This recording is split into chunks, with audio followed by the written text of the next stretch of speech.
Buenas noches, licenciada. Muchas gracias por la invitación. Es un placer para nosotros, para el equipo de Deságico, que nos hayan invitado a que podamos compartir estos importantes temas de seguridad social, ¿verdad? Como les decía la licenciada Marlene Girón, mi nombre es Ricardo Guerrero, soy abogado, tengo 20 años de ejercer la docencia a nivel de posgrado y de maestría.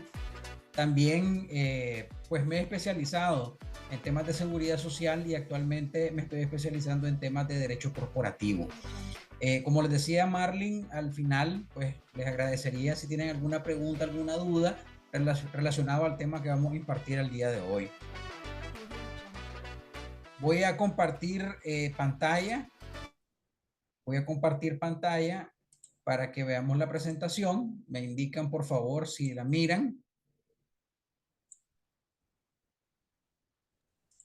Se está viendo, doctor. Sí. Ok, magnífico. Entonces, como les decía, el tema que la licenciada Marlene Girón le propusimos nosotros para hablar esta noche es liquidación de pensiones desde una visión empresarial. ¿Por qué la hemos denominado de esa manera? Porque yo siempre he dicho que cualquier persona que esté interesada en el tema de seguridad social debe de conocer cómo se liquida una pensión. No solo la pensión de vejez, que es la que comúnmente todos buscamos al final, pero también las personas deben de conocer de que existen otros tipos de pensiones que también deben de aprender a liquidar. ¿Y por qué desde una visión empresarial? Porque precisamente nosotros tenemos que tener el conocimiento de que existe una ley de seguridad social que tiene más de 40 años, porque fue aprobada en 1982, pero ha tenido cualquier cantidad de reformas.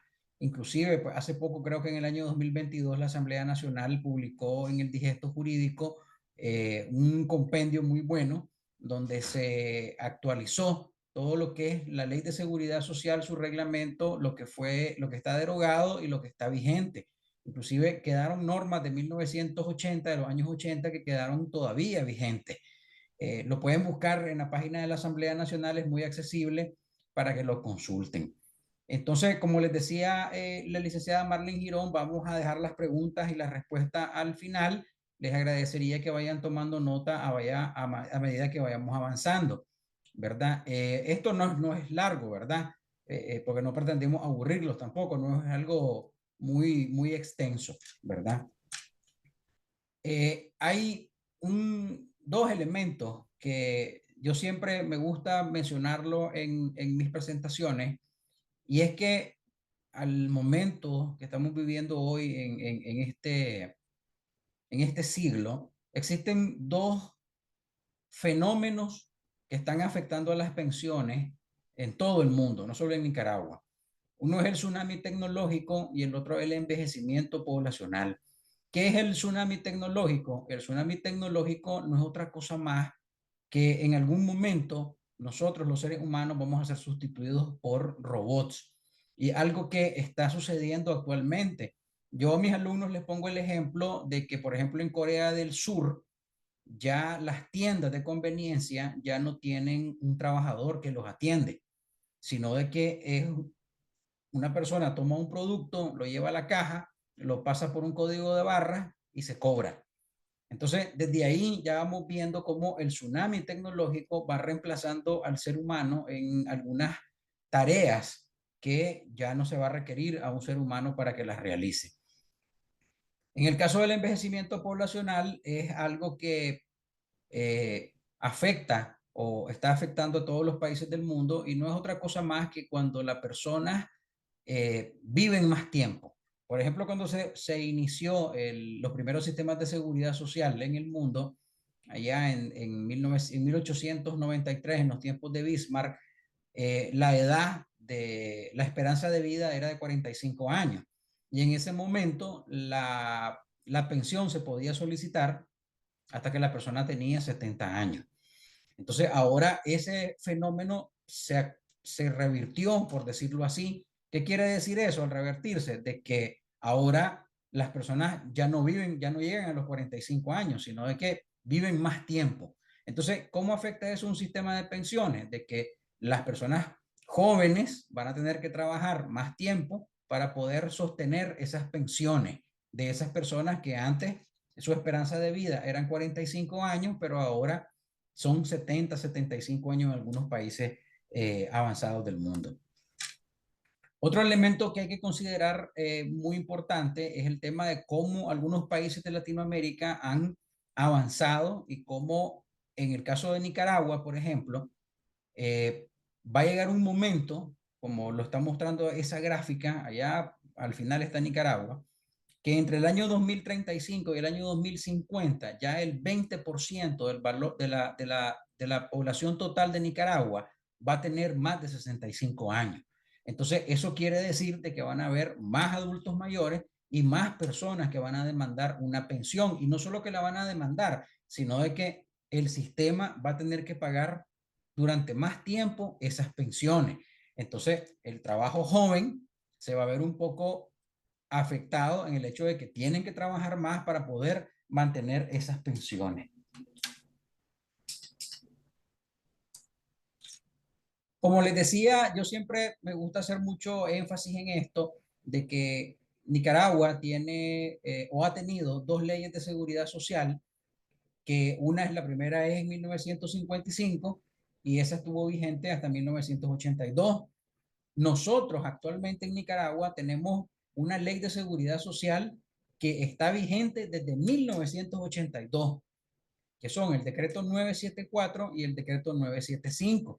Si bien es cierto, la Asamblea Nacional refundió en el digesto todas las reformas, su nacimiento, sus dos decretos donde nacieron están vivos, que son esos decretos que acabo de mencionar ahorita, el 974 y el 975. Entonces, eso no lo debemos de perder de vista nunca porque en Internet, cuando uno busca ley de seguridad social, le aparece la famosa ley 539, que es del año 2005. Inclusive les va a aparecer la Gaceta si la buscan, pero eso fue declarado inconstitucional por la Corte Suprema de Justicia en el año 2005. Entonces, no se confundan, porque inclusive han habido sentencias de algunos tribunales de justicia donde han mencionado la ley 539 erróneamente. Entonces, no debemos de perder de vista que lo que está vigente son ambos decretos que les acabo de mencionar. La edad de jubilación es un tema que varía en muchos países. En Nicaragua se mantiene la edad de retiro en 60 años para hombres y para mujeres, ¿verdad? Yo siempre he dicho que la edad de jubilación varía por temas de demográficos, por temas económicos, por temas de la forma en que se ejecuta el empleo, de la forma en que la mujer accede al empleo, la mujer se retira. En algunos países la mujer se retira o se le permite retirarse antes por múltiples factores. Por ejemplo, la mujer tiene que dejar el trabajo por ponerles dos ejemplos. El primero, por la maternidad, por ejemplo. Y el otro es que se ha dado mucho los casos en que la mujer tiene que retirarse por cuidar a un adulto mayor. Y eso se dio mucho en la pandemia en el año 2019. Aquí, ya entrando un poquito más en materia, no nos vamos a detener a verlas todas porque son varias, pero ahí pueden observar ustedes cuáles son los tipos de pensiones que existen. La primera es la pensión de vejez ordinaria, que es la que todos, cuando dicen, sí, yo ya acumulé 750 semanas y estoy esperando llegar a 60 años. Esa es la ordinaria, la que todo el mundo conoce, ¿verdad? Pero hay otros tipos de pensiones, como la básica, por ejemplo. Vamos a hablar de las más, de las que la gente menos conoce. La básica es un tipo de pensión donde una persona puede ingresar al sistema siendo mayor de 45 años y si acumula 250 semanas como mínimo puede acceder a una pensión de vejez básica. Pero su principal característica es que esa persona haya ingresado a cotizar por primera vez, siendo mayor de 45 años y que entre los 45 años y los 60 haya acumulado como mínimo 250 semanas. La otra que las personas muy poco conocen es un tipo de pensión que es con ayuda adicional. No, no se le puede llamar pensión, sino que La ayuda adicional es un beneficio que tienen los pensionados, que está regulada en el artículo 86 del reglamento y establece que aquella persona, y voy a mencionar literalmente el artículo como lo dice para que pues no vaya a haber ninguna malinterpretación y vayan a decir que ahí nosotros dijimos que era de otra manera, ¿verdad? Es cuando la persona ya está pensionada, pero esa persona requiere ineludiblemente la asistencia de otra persona. Por ejemplo, una persona en silla de ruedas. Una persona que esté en silla de ruedas necesita, inevitablemente necesita la asistencia de otra persona. Alguien que lo levante, alguien que lo bañe, alguien que le dé de comer. Entonces, el artículo 86 lo que dice es que una persona que se encuentra en esa condición puede solicitar al instituto que se le otorgue un 20% adicional de su pensión base. Ese es un trámite sencillo, solo se va a cualquier sucursal, no es necesario que vaya el pensionado, puede ir un familiar y el familiar dice, miren, pues mi papá, mi mamá, mi abuelito está en silla de ruedas, él no se puede mover y entonces quiero que se le autorice a él el beneficio del 20% más a su pensión en base a lo que establece el artículo 86 del reglamento. Yo siempre que explico ese tipo de beneficio, la gente pues se asombra porque no lo conocían. No lo conocían porque a veces pues no tratamos de leer los beneficios que tiene la Ley de Seguridad Social y su reglamento. La vejez de reducida proporcional pues inició en el año 2013, ¿verdad? Se reformó el artículo 56 del reglamento. No hay que confundirla con la pensión reducida del artículo 49 de la ley. Son dos pensiones diferentes. Una no se aplica, que es la del artículo 49 de la ley. Se llama pensión reducida. Y la del artículo 56 del reglamento se llama pensión de vejez reducida proporcional. Su base legal es el artículo 56 del reglamento y no establece ningún cálculo, no hay que liquidar ninguna pensión, simplemente gozan de ese beneficio las personas que cotizaron entre 250 semanas y 749 semanas y lógicamente hayan llegado a 60 años. Entonces, ya ese artículo 56, si ustedes lo buscan, está en el digesto de la Asamblea. Ahí lo que se establecen son parámetros, los montos ya están establecidos. La mínima es de 1900 y algo y la máxima, o sea, una persona que llegó a 740 semanas y 60 años, se le otorgan 3600 y algo de Córdoba. Entonces, eso está estipulado en el artículo 56 del reglamento. La pensión de vejez mixta es una pensión que se le otorga a las personas que trabajaron en el Ministerio de Gobernación, en el Ministerio del Interior, en el sistema penitenciario y están cotizando en el ISDU, que es el Instituto de Seguridad Social y Desarrollo Humano. También pueden acumular semanas o debieron haber acumulado semanas en algún momento si tuvieron un trabajo formal o un empleador público o privado que no haya sido el Ministerio de Gobernación o el Ministerio del Interior y acumularon semanas. Entonces, esa persona tiene derecho a recibir las dos pensiones. Bueno, aquí está la gráfica que les mencionaba del artículo 56 del reglamento y estos son los montos que se pagan. 1910 para la persona en esos rangos que ustedes pueden ver ahí y la máxima siempre y cuando no llegue a 749 de 3656. Fíjense lo interesante de esto. Y esto, ojo, con los jefes de recursos humanos y los gerentes. Ustedes pueden tener un colaborador que haya cotizado 720 semanas, por ejemplo. Solo le faltan 30 para llegar a 750. Entonces, esas 30 semanas que él puede cotizar de más, va a cambiar el tipo de pensión que él va a recibir. Ya no va a recibir una reducida proporcional de 3656, sino que si él acumula las 750 semanas, entonces él ya va a pasar a una pensión de vejez ordinaria y entonces ya se va a aplicar el cálculo del artículo 85 del reglamento. Ya se va a buscar la cantidad de semanas que tiene cotizada y el salario promedio que él acumuló durante los últimos 7 años y 2 meses de toda su vida laboral.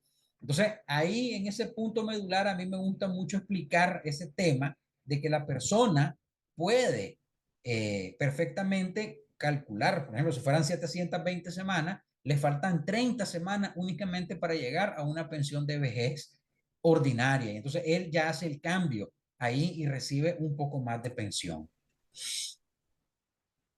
En el artículo 50 se establece el tema de la cuantía, ¿verdad? De las pensiones, cuáles son los factores, ¿verdad? Para efectos de también el mantenimiento de valor, pero recordemos también de que ya no existe mantenimiento de valor desde hace un par de años, ¿verdad? De tal manera que las pensiones no reciben ese mantenimiento de valor desde hace un par de años.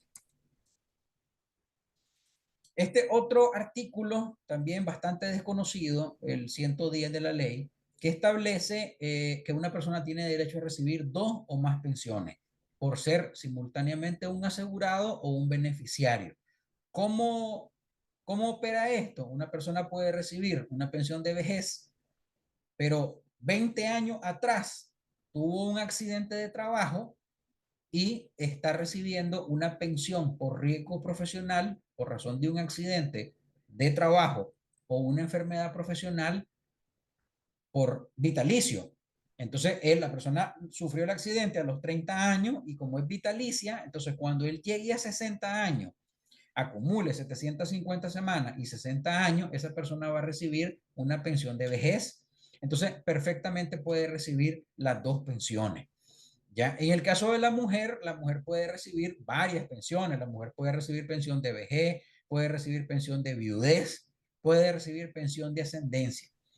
La base económica de estas pensiones son sus fuentes de financiamiento. Las fuentes de financiamiento son diferentes. En el caso de la pensión de vejez, es mi contribución que yo hice al sistema. En el caso de la pensión de riesgos profesionales, su financiamiento vino de la contribución del empleador, porque en el caso del riesgo profesional no se paga, el trabajador no paga por riesgos profesionales. Y en el caso de la viudez, que aquí ese tema es bastante controversial también porque la mujer lo recibe bajo condiciones especiales y en el caso del hombre es todavía más complicado que lo reciba. Pero si la mujer accede a la pensión de viudez, ¿cuál fue la fuente de financiamiento de la pensión de viudez de la mujer? La contribución del hombre, de su esposo o de su compañero de vida. Entonces, ustedes pueden ver que las fuentes de financiamiento de esas pensiones todas son diferentes. ¿Ya? Esa es la respuesta a cómo se financia ese tipo de pensión. En el artículo 85 podemos encontrar, ¿verdad?, cómo se calcula una pensión. El artículo 85 del reglamento. Es un poco técnico, ¿verdad? El artículo 85 lo pueden ver en el digesto. Hay algunos ejemplos que yo preparé en la presentación un poco más adelante y ahí lo vamos a ir viendo. Este es un tema también un poco controversial, ¿verdad? Yo quiero dejar claro aquí que lo que yo estoy presentando es la opinión muy personal mía como profesional, como estudioso de la seguridad social y, lógicamente, lo que me dicen las leyes. Muchas veces nos preguntan si un pensionado de vejez debe o no debe trabajar, o más bien puede o no puede trabajar. Entonces, ahora vamos a ver lo que dice la ley de 1982. Dice que la pensión de vejez se suspende. En primer lugar, ahí pueden observar ustedes, si el asegurado reúne sus actividades, pero ahí está una coma, salvo que se trate de remuneraciones adicionales para completar el salario base. Les pongo un ejemplo sencillo. Si el último salario del pensionado fueron 10 córdobas y su pensión es de 6, él puede trabajar por 4. Eso es lo que dice el artículo, el 54. El artículo 54 está soportado por el 91 del reglamento, que básicamente dice lo mismo. El mismo ejemplo que les acabo de poner yo ahorita. La persona, su último salario fueron 10 córdobas, su pensión resultó ser de 6, él puede trabajar por 4.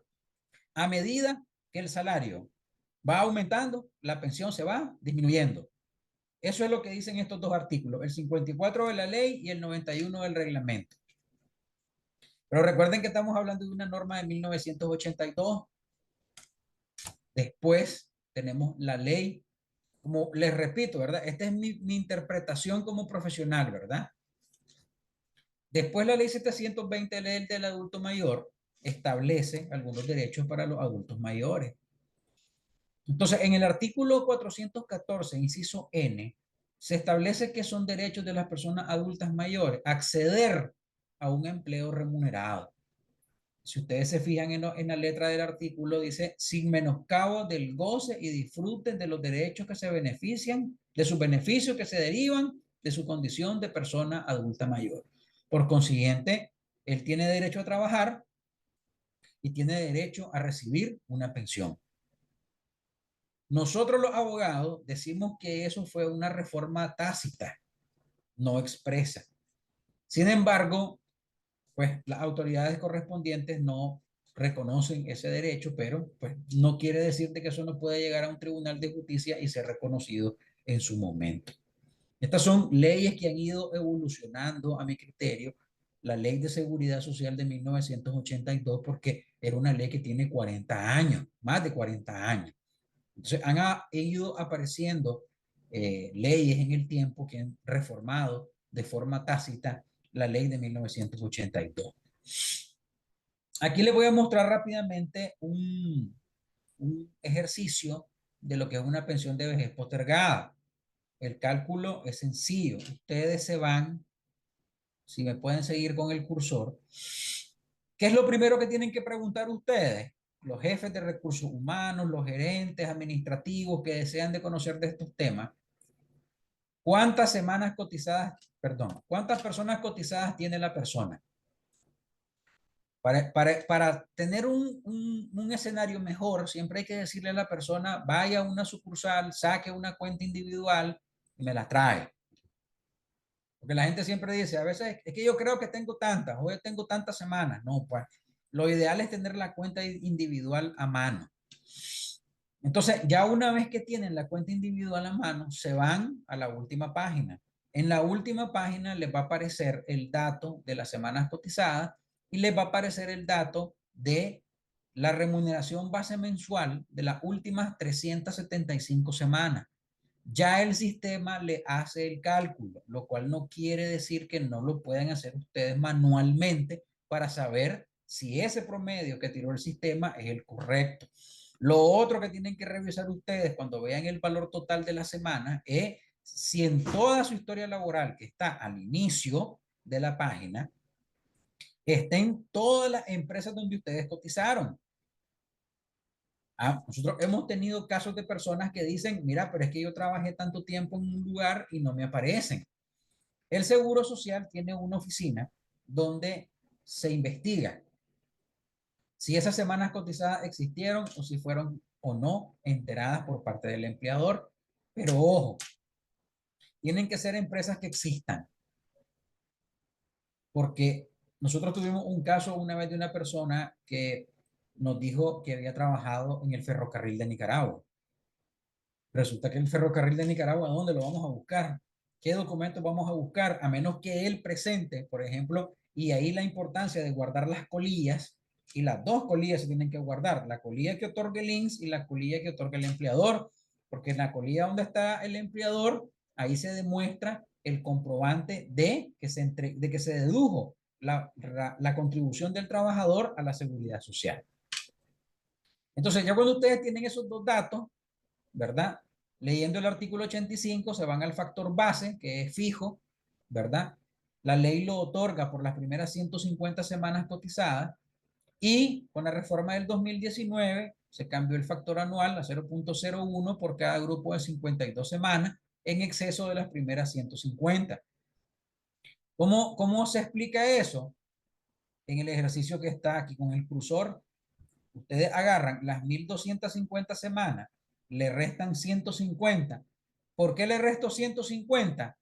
Porque ya le di aquí el 20% por las primeras 150.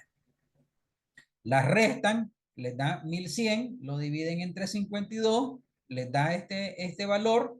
Este valor 21.1539 quiere decir que son la cantidad de grupos de 52 semanas que tiene la persona. Lo multiplican por el factor 0.01, les da esto. ¿Por qué se le suma 0.05 a este caso en particular? Porque la persona, fíjense aquí está en rojo, laboró hasta los 65 años. Entonces dice el reglamento, aquellas personas que posterguen su retiro, se les otorgará un 1% por cada año que lo prorroguen. Y en el año 2000, con la reforma del 2019, se prorrogó hasta 70 años. Entonces, este 0.5% puede ser 0.10 si la persona prorrogó su retiro hasta los 70 años. Son casos que existen. Hay personas que cuando cumplen los 60 años inmediatamente se van el mismo día de su cumpleaños a hacer su trámite, porque ese día cumplió 60 años. ¿Lo puede hacer? Perfectamente lo puede hacer. Pero hay personas que no lo hacen. Continúan en la fuerza laboral, el empleador no los puede obligar a irse, a menos que lo despidan, ¿verdad? Eso es inevitable. Pero si la persona no se quiere retirar y él prorroga su retiro, lo puede prorrogar a inclusive más de 70. Pero el reglamento te dice, yo te voy a dar un beneficio a vos hasta 70 años. ¿Cuál es el beneficio? Te voy a dar un 1% por cada año que vos prorrogué. Pero eso es solo para el caso de la persona que prorrogó el retiro más allá de los 60, que es el caso que ustedes están viendo en pantalla. Entonces, ya cuando ustedes tienen los dos factores, el 0.20 y el 0.2616, eso se le conoce como tasa de reemplazo. La tasa de reemplazo, si ustedes lo buscan en internet, es el monto que el sistema de pensiones le retribuye a la persona en base al promedio salarial que él tenía. Eso es lo que se conoce como tasa de reemplazo. Eso obviamente, la tasa de reemplazo varía dependiendo de la cantidad de semanas. Si ustedes agarran este mismo ejercicio y en lugar de 1250 semanas le ponen 750, que es el mínimo, entonces el factor 21, 15, 39 va a ser muchísimo menos. Entonces, todos los ejemplos son diferentes, todos los cálculos son diferentes, pero su base legal es la misma, que es el artículo 85 del reglamento. ¿Pueden existir beneficiarios? Sí, pueden existir beneficiarios, la esposa o compañera de vida.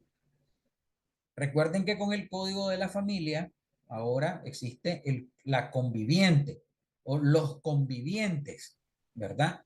Pero o se casan o no se han casado. Entonces, lo ideal para efectos de reclamar derechos ante la seguridad social es que si no se quieren casar civilmente, vayan ante un notario público y registren la convivencia. Esa escritura pública que va a emitir ese notario la llevan al Seguro Social y entonces el Seguro Social guarda ese documento escaneado, porque ahora todo es digital. Y entonces esa persona queda como beneficiaria del posible causante que vaya a fallecer y que vaya a generar, por razón de la muerte, vaya a generar una pensión de viudez, que es otro tema y es otro cálculo. Esta persona, en este ejemplo que ustedes están viendo en pantalla, es de una persona que cotizó mucho, pero tenía un salario bajo. Por ejemplo, 2100 semanas, 2100 semanas entre 52 son 40 años de cotización, pero lamentablemente el promedio salarial de sus últimas 375 semanas es bajo, son 10.000 córdobas, a pesar que él tiene 40 años de cotización. Por eso les digo que cada caso, cada cálculo es diferente, porque no todos tenemos la misma cantidad de semanas y no tenemos el mismo promedio salarial. Todos los ejemplos son diferentes, pero el cálculo es el mismo. Entonces, como les digo, el cálculo es el mismo. El factor base es el 20%. Después el factor anual se da por la cantidad de semanas que tiene la persona. Ahí pueden observar ustedes, no sé si pueden ver el cursor, 2100 semanas, igualito que la anterior, menos 150, igual, 1950 se divide entre 52. Aquí te da el segundo factor, lo suman con el factor base y les da 0.5750. A este 0.5750 se lo van a sacar a los 10.000 córdobas. Entonces, ese es el valor de la pensión base mensual de esta persona. Después se le pregunta, ¿tenés asignación familiar? Sí, tengo esposa. Entonces, a la esposa se le otorga el 13.50 sobre la base de la pensión que acabamos de calcular. Se le suma y esto, aquí no hay hijos, no hay hijos inválidos también, porque el hijo inválido es vitalicio en la asignación familiar. En este ejemplo se puede sumar el hijo, pero en este caso no hay. Entonces, el hijo, ¿verdad? Se sumaría como asignación familiar a la pensión base y el resultado sería la pensión líquida mensual que recibe el eh, pensionado. En el caso de los riesgos profesionales, la incapacidad, ¿verdad? No debemos de confundirla con un accidente común que es invalidez. El riesgo profesional tiene tres elementos para calcularlo, para determinar cuál es el grado de incapacidad que la persona tiene por razón del accidente. Son esos factores que ustedes están viendo ahí, ¿verdad? De todas maneras, entiendo, licenciada, que la presentación la sube usted a su canal, ¿verdad? Para que la puedan ver con calma después. Sí, se va a enviar, se sube en 30 minutos terminada esta sesión y ahí la pueden ver con calma, más el material que usted ya nos hizo llegar, que también lo vamos a Ah, ok, compartir. magnífico. Entonces, en el caso del riesgo profesional, cuando las empresas tengan un accidentado o un fallecido por razón de un accidente, si la persona está inscrita, ya todos sabemos que no hay ningún problema, el empleador no asume nada, ¿verdad? Yo siempre digo que por humanidad el empleador debería de designar a alguien de recursos humanos para que acompañe a los familiares en el caso de que el trabajador falleció en un accidente. Y también que acompañe al accidentado si está en el hospital, que lo ayude con el tema del reporte al seguro, porque también es muy importante que la versión del accidentado coincida con la versión del empleador, porque son dos versiones las que se levantan ante el INSS. Entonces, si hay una diferencia en las versiones, ya puede haber problemas. ¿Qué es lo que busca el seguro al momento de calcular la pensión? Calcula el porcentaje de la pérdida de capacidad anatómica que tuvo la persona por razón del accidente. Ese es un porcentaje que lo determina la comisión de invalidez. ¿Dónde lo miran las empresas? Las empresas lo miran en dos documentos. El primero es cuando el trabajador lleva la resolución donde se le otorgó la pensión. Y la otra es cuando le llega una carta del seguro y le dice reubíquelo. Tiene que reubicarlo en otro puesto diferente al que estaba. A veces las empresas dicen, pero ¿a dónde lo pongo? Era un vigilante, era un personal era un ayudante. Miren, no lo pueden despedir así por así, porque van a tener problemas también. Pero lo ideal es buscarle un puesto para reubicarlo, para cumplir con la orden del Seguro Social, porque les va a llegar una orden que digan tienen que reubicarlo conforme a sus aptitudes físicas, sus aptitudes anatómicas, y se hace un estudio en relación a la persona a dónde tenés que reubicarlo. El cálculo básicamente es el mismo, con la única diferencia que lean el artículo 79 del reglamento, donde se establece el tema de la pérdida de la capacidad anatómica de la persona. Este es un tema complejo, porque a veces yo tengo que darlo hasta en un módulo en mis clases de seguridad social porque es un poco complicado, ¿verdad? Pero ustedes con un poquito más de tiempo lo pueden ver leyendo ese artículo, cómo se calcula, porque es diferente a la pensión de vejez del artículo 85, porque lo que se busca es la pérdida de capacidad anatómica de la persona. Este otro ejemplo, con la única diferencia de que esta persona, si ustedes se fijan en la anterior, fue el 52% que determinó la comisión de invalidez, y en este caso, la persona fue el 90% de la pérdida de capacidad anatómica para efectos del cálculo de la pensión.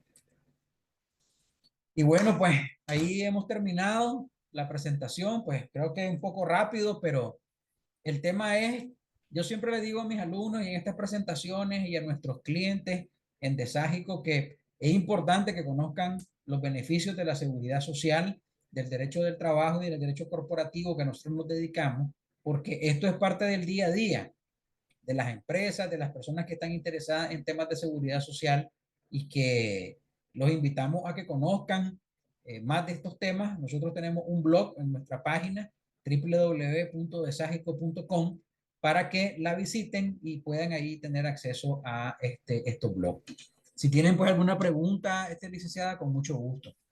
Gracias, gracias, doctor. Y recordándole, ¿verdad? Deságico es una empresa que brinda asesorías tributarias, no solamente tributarias, contables y en la parte legal y de seguridad social. Así que estos temas, pues, como usted bien lo menciona, doctor, es del día a día, y como profesionales en el área contable y administrativa, pues debemos de por lo menos tener noción para darle una guía. Aquí tenemos la primera consulta de Wesley López y nos dice: ¿qué pasa si hay un despido? ¿Afectará la pensión? Esta consulta la hizo el colega cuando usted estaba mencionando que hay personas que pueden haber llegado a la edad de jubilación, pero deciden continuar laborando. Entonces el colega nos pregunta, ¿pero qué pasa si hay un despido? O sea, ya llegué a los 60, no quiero retirarme de la empresa, pero recibo mi carta de despido. ¿Afecta la Sí, bueno, pensión? bueno, sí la afecta porque la persona al ser despedida inmediatamente va a dejar de cotizar.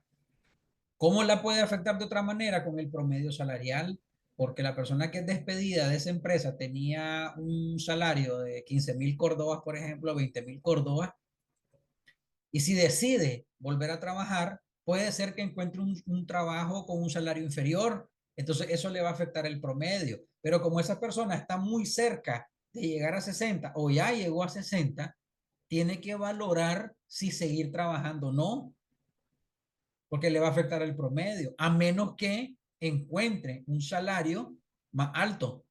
Entonces ahí sí, inmediatamente que la contraten y que siga cotizando para que le mejore el salario. Pero es que eso, como les digo, es una decisión personal. Hay personas que llegan a los 60 años y inmediatamente dicen, no, yo me voy, no quiero saber nada, yo quiero mi pensión.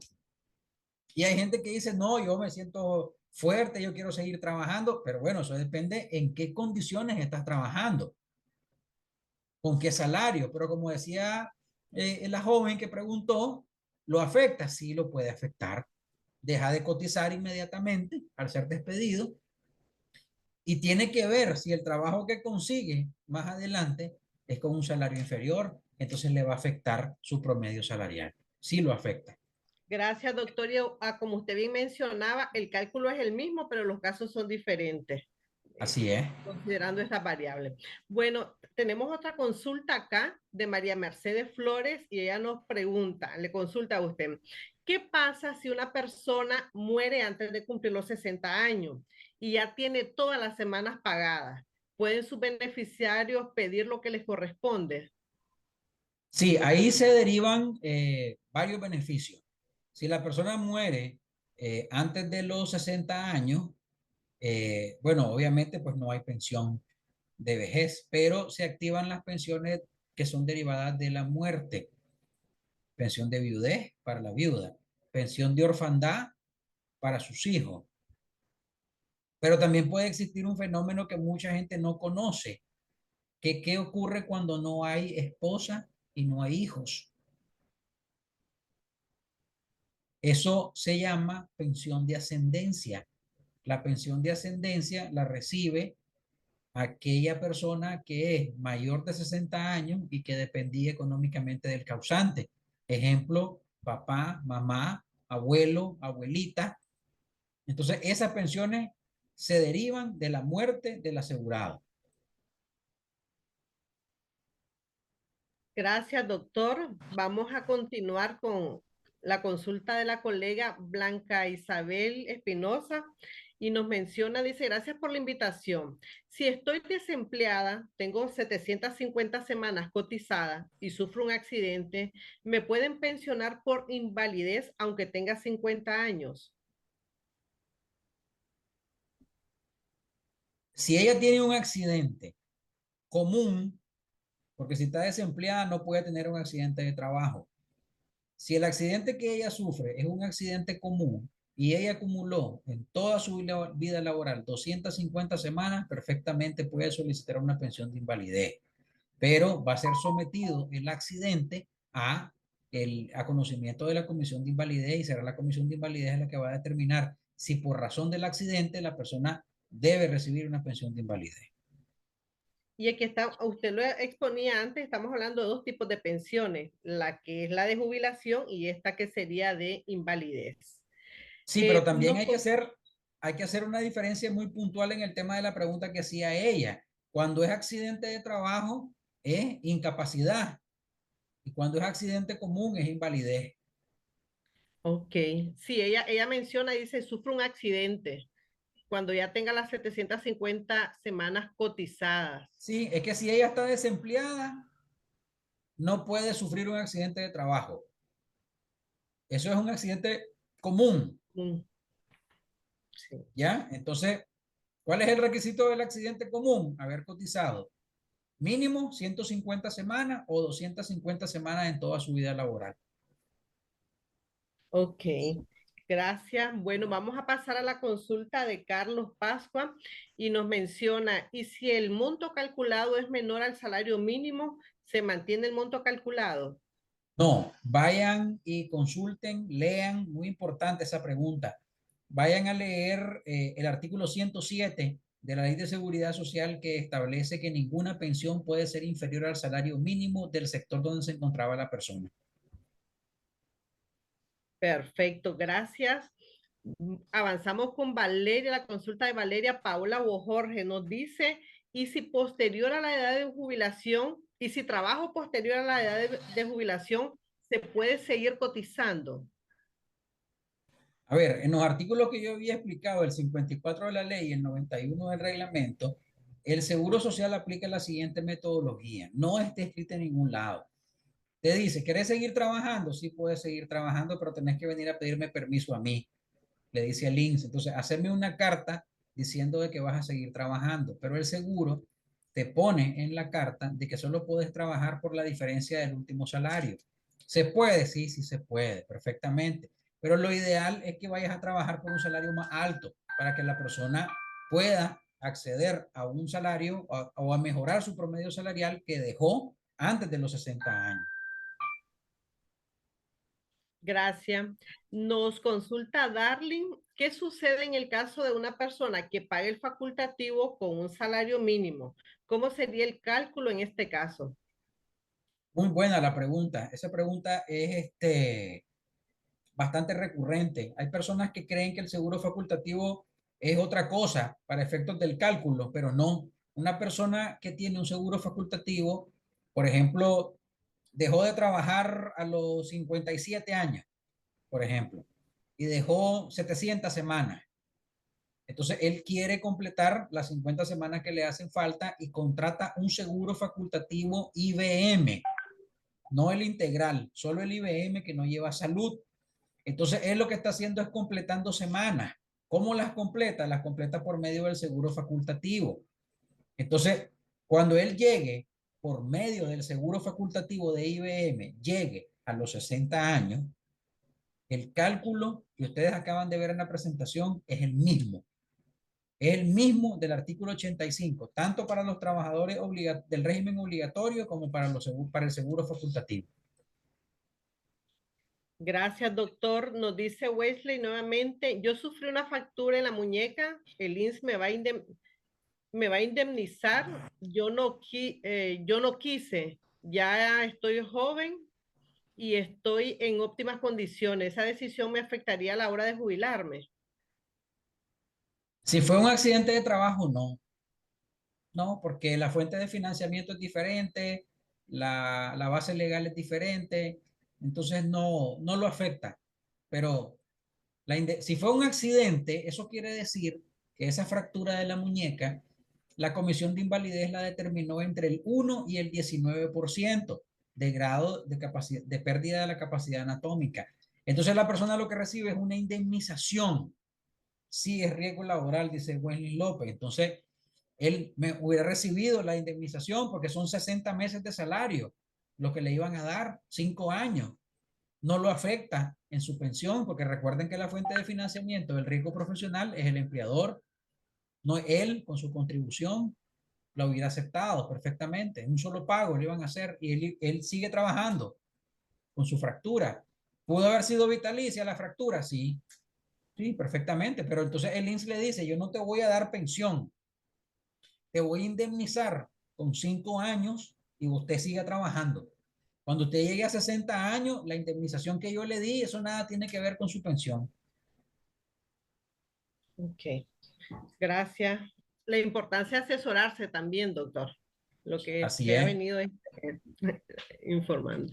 Ok, dice Alexander Cruz, si una persona ya tiene las 750 semanas y tiene 48 años y no sigue trabajando hasta cumplir los 60 años, al solicitar su pensión de vejez, el promedio de salario se hace sobre la base de los últimos salarios cotizados.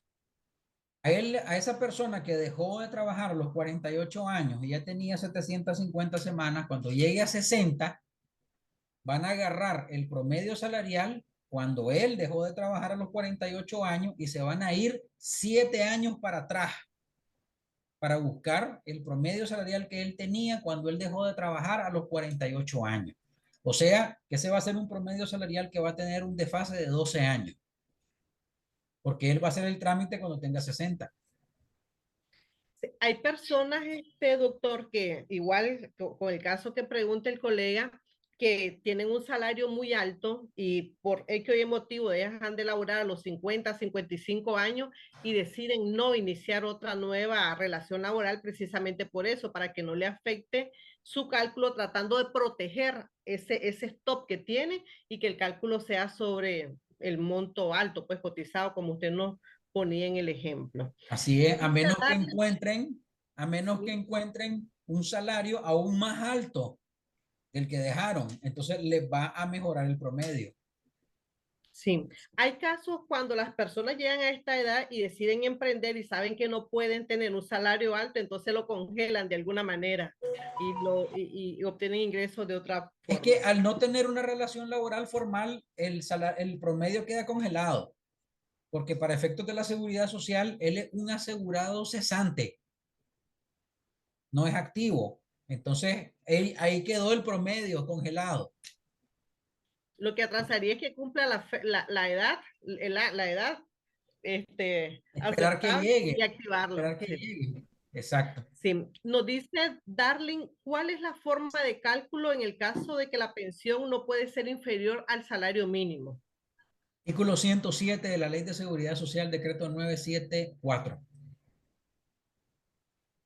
Es que ahí no hay Ok. cálculo. El artículo 107 lo que dice es que no puede existir ninguna pensión inferior al salario mínimo del sector donde estaba la persona. Doctor, ¿Ya? aquí el cálculo es el mismo que usted nos explicó. Si el resultado es inferior al mínimo, sabemos que debería de ser el mínimo. Así es. Cuando el cálculo, así como lo acaba de decir usted, cuando el cálculo del ejemplo que yo les puse da menos, porque sí, puede dar menos, entonces el INSS inmediatamente aplica el artículo 107 y eleva la pensión al mínimo de la pensión, al mínimo, al salario mínimo donde estaba la persona en el momento en que se retiró. Me refiero al sector.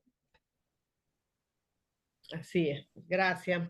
Nos dice Kipsi Briseño, si se registra notarialmente la unión de hecho estable, ¿es válida para solicitar la pensión en caso de fallecimiento de cualquiera de los cónyuges? Claro, perfectamente, perfectamente, siempre y cuando no haya habido otro cambio, ¿verdad? Siempre y cuando no haya habido otro cambio, Otro cambio de beneficiario otro que lo haya cambio de reportado. beneficiario. Exactamente. Ok. Sí, nos pregunta Edwin, dice, doctor, ¿cómo se calcula la pensión a los 60 años si ya pasé las 750 semanas? Con el artículo 85 del reglamento fueron los ejemplos que yo puse en la presentación. Su base legal es el artículo 85 del reglamento. Gracias. Dan Pierre nos dice, el esposo no recibe pensión si su esposa fallece.